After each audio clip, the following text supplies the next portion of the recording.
Trevor's video is going to be filled with red flags. Trevor Jacob, very controversial name. He experiences what looks to be an engine failure. He's immediately pulling on the yoke. The door is a little bit open. It's just a little fishy. He just opens the door and jumps out. Here we go, without ever having done anything to try to save the airplane. This is a huge landing surface. The hazard that he's creating by jumping out of the airplane and just letting it fly is ridiculous. This is a very fake video, pretty sure. Trevor, come on, dude. Did you have any hesitation about posting the video? Definitely. And I didn't really know what was going to happen. As soon as I hit the internet, things changed a little bit. The FAA said he intentionally crashed that plane in his viral video. If Trevor Jacob is guilty of crashing an airplane for views, I expect him to be put away for life. Come on. I was really actually scared for my life hiking out of there, and it was a real life situation. Did you crash the plane on purpose?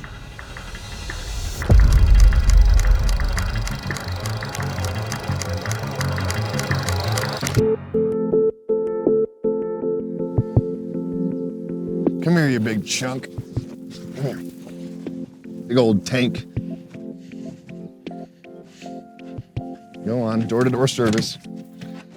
I joined YouTube on November 10th, 2008. I would put out death-defying, super risky stunts that I would do.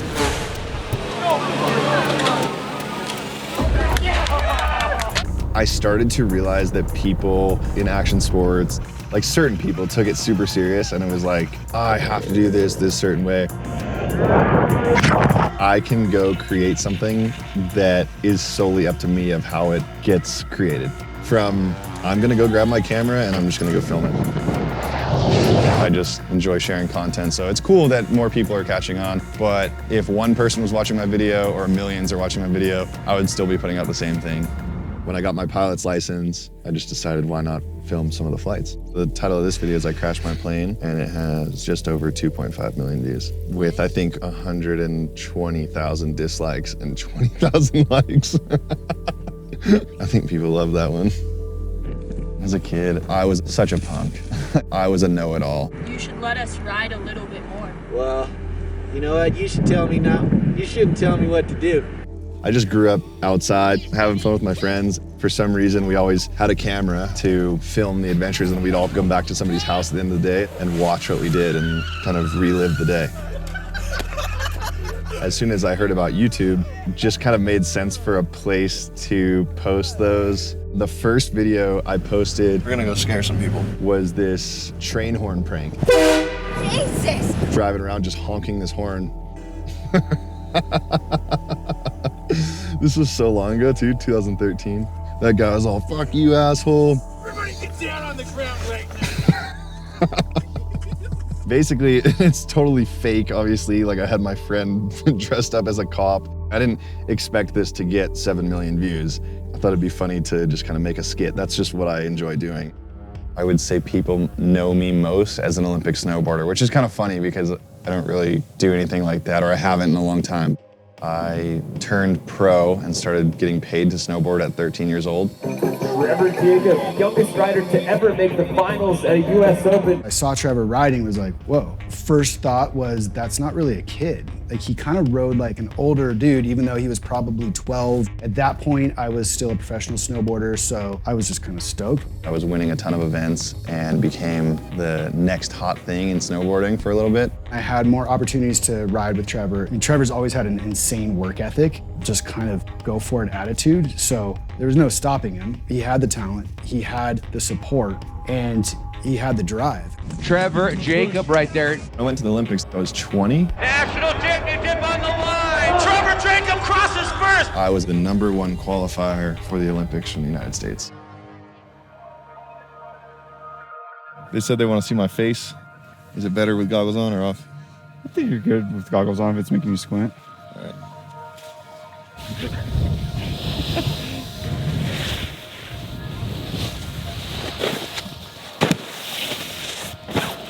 Nope. Oh, you got that one. When we first met, we both knew of each other. I knew he was this up-and-coming shredder, getting it done. I started working here for Mammoth Mountain as a brand videographer. You were a Mammoth Mountain athlete, so I got to work with him on the video side of things. I met you and different people, and I'm like, oh, there's this different side of snowboarding where you can just go out in the backcountry and like have fun with your friends and film. Some things that like may or may not be illegal, not like causing anybody a harm, but like things that the average person probably wouldn't do. Victimless crimes. Yeah. We're all about victimless crimes. Yeah, jumping trains, running from the cops. That was actually really scary. Like, I actually almost died doing that. And yeah, one time he dropped in. The whole lip gave out. Basically did like a reverse flailing backwards dive over a moving train. Like, that was one of the first times I had seen my life flash before my eyes. Right around the time I met you, I was like so focused on having to be an Olympian and I'm gonna be the next thing in snowboard competition. It's a hard path to be able to continue on. People are standing on top of the podium, people have a bunch of money coming in from sponsors, and then one day that's gonna end. And if they don't see that coming, we both have mutual friends that have killed themselves over injuries that where their career is coming to an end and they didn't know how to handle it. Some of them are left with nothing. Maybe there's some head injuries over the years that kind of add to the mental aspect of it. Some of them don't have any other skills. Trevor is just talented at everything and I can make something out of nothing at any given time. I don't know about that. There's some people that they will kill themselves not by suicide, but they'll turn to drugs or alcohol or whatever because it's such an emotional roller coaster. The majority of my friends that were partaking in action sports didn't understand why they were feeling like shit, why they were turning to drugs, why they were depressed. And I wanted to know, because I was feeling that hardcore, losing friends, broken bones, like, why do I feel like this? Why do I want to kill myself? I'm smart enough to know that like it's a dopamine addiction that's driving me, or adrenaline driving me to do that. That might have just been a death wish. Trevor has a whole new, I don't know what you want to call it, scandal. That was a wild video. We've chosen not to discuss it so very much since he is being investigated by the feds. So yeah, watch the video. It's entertaining. Welcome to my airplane hangar. This is kind of my creative space. This is a milestone of 100,000 subscribers and I got this in the mail. A lot of people have changed their opinions on me based on me clicking the publish button on a video. And I'm not just talking about internet people, I'm talking about real friends in my life that have decided to no longer associate with me because of one video that was put out online. So this is the room that I grew up in. Maybe 12 years old to like 18. I think my mom was all proud and got this framed when I was little, but yeah, I made the local newspaper. I was 15 in this photo. I'm basically grabbing the chairlift as I'm grinding the wall. I'm not kidding you, to get the shot, I probably hit this wall like no less than 200 times that day. That was like the beginning of it. Yeah, I don't know, the beginning of the end. This is like a bobblehead helmet I chose to wear in the Olympics because I thought it was funny. I had probably 25 concussions over like a 4-year period. And border cross, which I did in the Olympics, is pretty dangerous. And I just remember thinking like, if I hit my head again, like it might be game over. This has more protection than a normal snowboard helmet, so I chose to wear that. But Sorry, is 25 concussions, or is that hyperbole, or are you saying that you potentially did have 25 concussions? To be completely honest with you, I've had a lot more than that. Just guessing from, I started hitting my head when I was 8 years old, you know? Probably when I was 18 years old. I mean, it's happened a couple times, but I would be sitting here talking to you and immediately just forget what I was saying. You know, just like completely gone. Trevor was kind of that almost chosen kid. Like he had all the skill set to do almost whatever he wanted to with the sport. He kind of quit almost out of nowhere. There was a part in my life, probably around 16 or 17, where I quit snowboarding and I was just over all the pressure. Being involved in action sports, especially snowboarding competitively at a young age, there's a lot of money and a lot of pressure. Like you have to win this event and you're like 13. When you grow up, you see the big picture of the world and you question like, how important is that really? All of that suffering. And I guess being in here makes me look back on it and like, yeah. It's something I feel like I abandoned. Like I didn't even realize I'd get emotional about it, but it just brings back memories of like all the kids, you know, like all my friends, just like nothing matters. Like just grateful to be a little kid running around a ski resort, like causing trouble. And then you kind of grow up and get older and you realize like, oh, like life's not really like that forever. You know, some of these people that I've shared a lot of these experiences with aren't alive anymore, you know? And like, that's like something that's, yeah, pretty difficult, but that's life. This is a photo of my best friend growing up, Johnny Strange. This is him wingsuiting in Switzerland. He died in 2015. Johnny is dropping me off at the train station. I'm going train hopping. He's going to Europe to go wingsuiting. And this is a quote by him. I know some people think what I do is irresponsible because of the risk, but the day I let my fear deter my ability to follow my dreams, I have already died. I will, as well as everyone else, die someday, but on this day, I was more alive than I'd ever been before. Johnny Strange, 1991 to 2015. That's definitely something that's like, you know, pretty inspiring and like I haven't forgot about. And I always try to remember that because we shared a lot of good times together. I'll see you in hell, Johnny!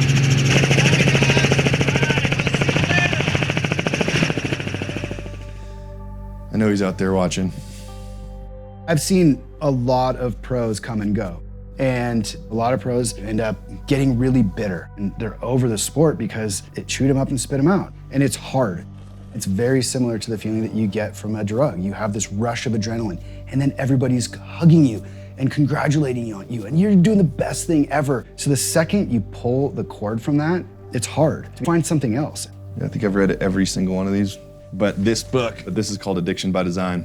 I was fascinated by her psychological point of view, mostly because she's talking about dopamine hits.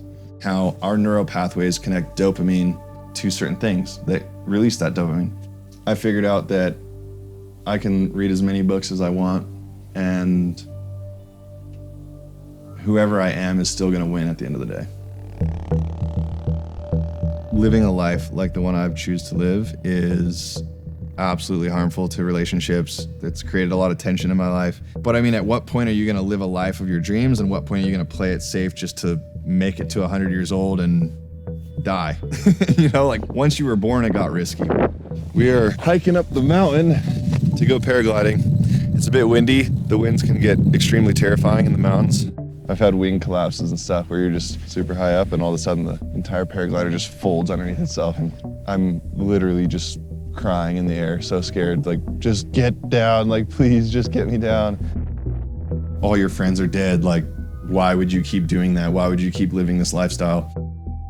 Somewhere along the way of depression and being suicidal and just like broken bones and laid up on the couch, just feeling like a hopeless mess, like, if that means injury or death, so be it. Like, that's the way I want to live my life.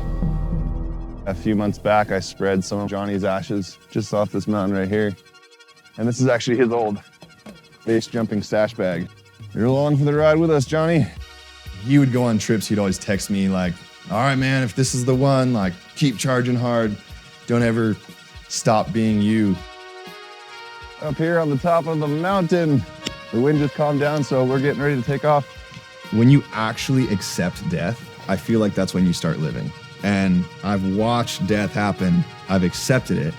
I don't want to die, but I'm willing to die living the life that I want to live.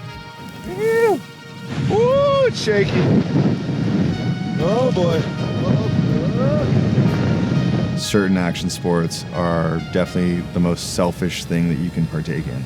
Oh, I got shaky there for a second. That was a little scary. An adrenaline addict is super selfish because he's chasing this feeling, but if things go wrong, it's everybody else around you that is affected by it. How is this a thing? I think I like to have fun.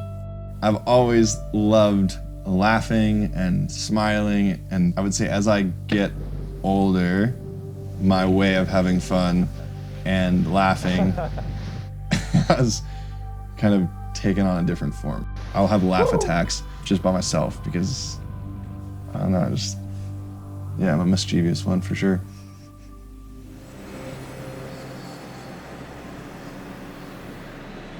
The FAA said he intentionally crashed that plane in his viral video. Reed has more. It might make me a psychopath in a weird way, but all the turmoil, I've probably never laughed harder in my life. I got my best friend Johnny Strange's ashes with me. We are going to go paraglide off of one of his favorite mountains up in the Sierra Nevadas and spread some of those. I was hesitant to post the video because I knew that there was going to be a lot of different people thinking a lot of different things.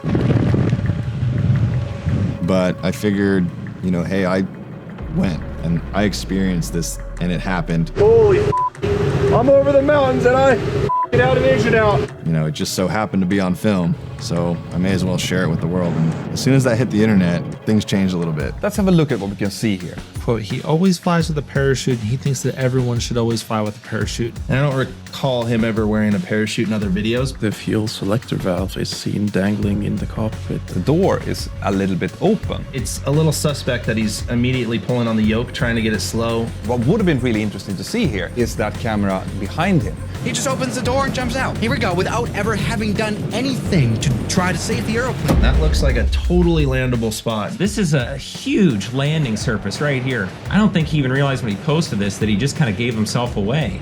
Trevor is seen wearing a fire extinguisher. Trevor is seen wearing a skydiving altimeter. He staged it, or he just had really poor training. This is a very fake video, pretty sure. The hazard that he's creating by jumping out of the airplane and just letting it fly is ridiculous. He crashed his aircraft in a national park. There might be forest fires. What about all the people hiking? What about all the animals? It's a condor reserve. I expect him to be put away for life. This is a perfect example of something stupid that could lead to more regulations that are going to overly burden the rest of us. In the past, the FAA has sent cases to the FBI similar to this. The FAA came out with a statement that they did an investigation and you crashed your plane for video views. Do you have a statement about that? Yeah, I mean, during their investigation, they took out certain facts from the video and then ultimately made a decision on whether they thought that it was intentional or not. I don't really have anything to say other than that's what they came up with and that's their opinion, and everyone has an opinion. I have my opinion. I was the only one that experienced that situation.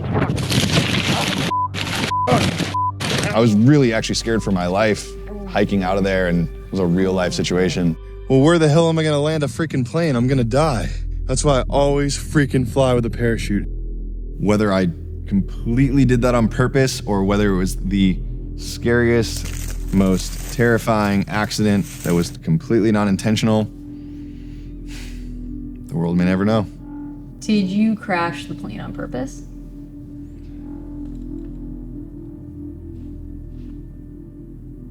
I can't answer that. Trevor came from a long history of snowboarders, skaters, surfers that didn't give a fuck, you know? I look now at his persona, what he's putting out there on social media, and it's tough. Like for me, it looks like he is struggling. It looks like he is having a hard time figuring out what his best place is and what his role is in all of this. Look at this. 10 commandments of flying, but they added an 11th one. Thou shalt not crash airplane for YouTube views. Someone just tagged me in that. It looks like a girl hand. Oh yeah, she's kind of hot. I'm gonna ask her if she wants to collaborate on a video. People were pretty bummed out and got the wrong perception really of my intentions of taking Johnny with me. I got my best friend, Johnny. That's interesting to transport your friend in a sandwich bag. If I ever die and get cremated, please don't put me in a fucking Glad freezer bag. Then he pulls out his wallet and starts doing a commercial for the Ridge wallet. Thank you to the Ridge wallet. No disrespect to Johnny, just to Trevor. All I'll say about it is that Johnny Strange legacy continued on because Johnny was being mentioned in every single one of those nudes articles that were created over this thing. One thing that I've noticed about Trevor since he was a kid is he's very caring, and he has always wanted to take care of his friends. If I put a GoPro on my head and go film something, am I gonna ride the same way that I did, knowing that I wanna try and impress people? Probably not, and that's gross, it sucks. But it's the form of media that we're using to get paid. If people are choosing to watch my life, like I want to give them something to be entertained by. You have to separate doing something for the attention and the views. All of a sudden, you're risking your life to do some cool trick and then people resonate with it and they're getting all those likes and they're getting all those views. That's a really dangerous place to be in. I've watched people die because of that. and they might be in denial of it. And hell, even myself right now could be in denial of it. Does this work? Dude, I'm protecting your future, man. Perfect. My pilot's license has been revoked for 10 months before I can do another check ride and hopefully get my license back. My friend who's remaining anonymous here is the pilot in command. I want to respect his privacy. I know there's a lot of people that aren't very happy in the aviation community with me, and the last thing I want to do is have real friends get involved in that. There's a ton of legalities happening. I'm being watched by the FBI. Like, there's different things that absolutely take its toll on you as an individual. How could it not? You know, I've had places that I've lived raided, like where we're sitting right now was raided by the federal government. You know, came in here guns blazing, looking for clues, looking for evidence, looking for things to track me down. Like, that is real.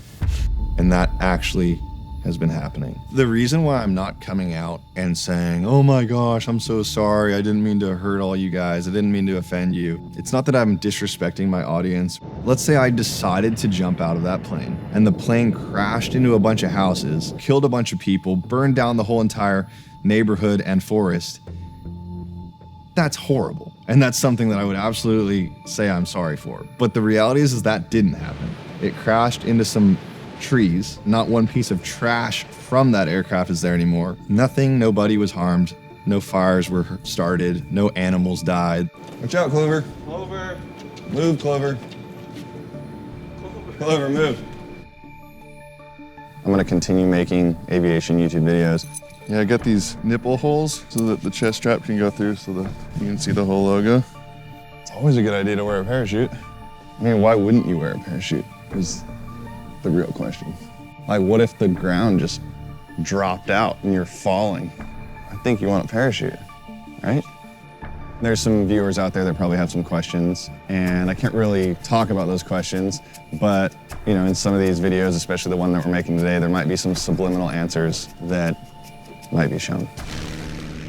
The notorious line that you said was that you always wear a parachute. Yeah. There is no way that people aren't going to notice in other videos that you've made that you were in fact not wearing a parachute. How do you know there wasn't one in the back? Maybe I decided to fly with a parachute, but I'm not wearing it. I thought the key was to always wear a parachute. Wear it, yeah. There's not a little trolley vibe at all. I mean, like, still would say it's probably a good idea to always wear your parachute.